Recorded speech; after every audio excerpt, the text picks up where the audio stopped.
माऊली नमस्कार. ज्ञानेश्वरी वाचायला कठीण वाटतेय किंवा त्यातील ओव्यांचा अर्थ समजत नाहीये.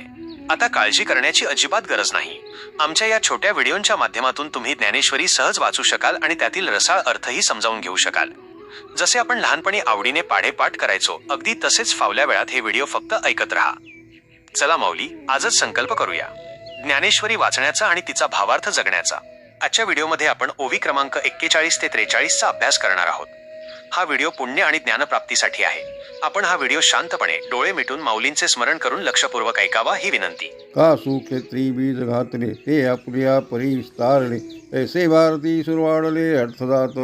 ज्ञानेश्वर महाराज म्हणतात की ज्याप्रमाणे एखाद्या सुपीक जमिनीत पेरलेले बी आपल्या नैसर्गिक क्षमतेनुसार अफाट विस्तारते, म्हणजेच त्याचे एका मोठ्या वृक्षात रूपांतर होते, अगदी त्याचप्रमाणे महाभारतामध्ये सर्व प्रकारचे अर्थ किंवा विषय अत्यंत समृद्ध झाले आहेत. ना तरी नगरांतरी वशिले तरी नागराची होईजे तैसे व्यासोक्ती ते जे धवळीत सकळ. सोपा अर्थ, ज्याप्रमाणे एखादा माणूस नगरात शहरात राहायला गेला की तो आपोआप तिथल्या राहणीमानामुळे नागर सुसंस्कृत किंवा शहराचा रहिवासी होतो, त्याप्रमाणे महर्षी व्यासांच्या वाणीच्या तेजाने व्यासोक्ती हे संपूर्ण जग उजळून निघाले आहे. की प्रथम वयसा काळी लावण्याची नहाळी प्रकटे जैसी आगळी अंगनांगी.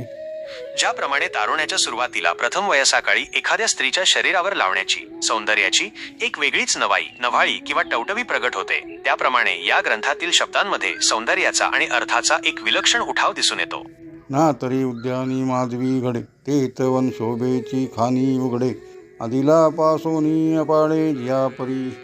बागेमध्ये जेव्हा माधवी म्हणजे वसंत ऋतू येतो, तिथं वनशोभेची खाणी उघडे, तेव्हा त्या वनातील सौंदर्याची जणू खाणच उघडली जाते. सर्वत्र फुले उमलतात, झाडे बहरतात. आदिलापासून अपाडे, जे सौंदर्य आधीच होते त्यापेक्षा ते अफाट अपाडे किंवा कैक पटीने वाढते. बोला पुंडलिका वर्धेहार विठ्ठल श्री गुरु ज्ञानदेव तुकाराम पंढरीनाथ महाराज की जय. माऊली ज्ञानेश्वर महाराज की जय.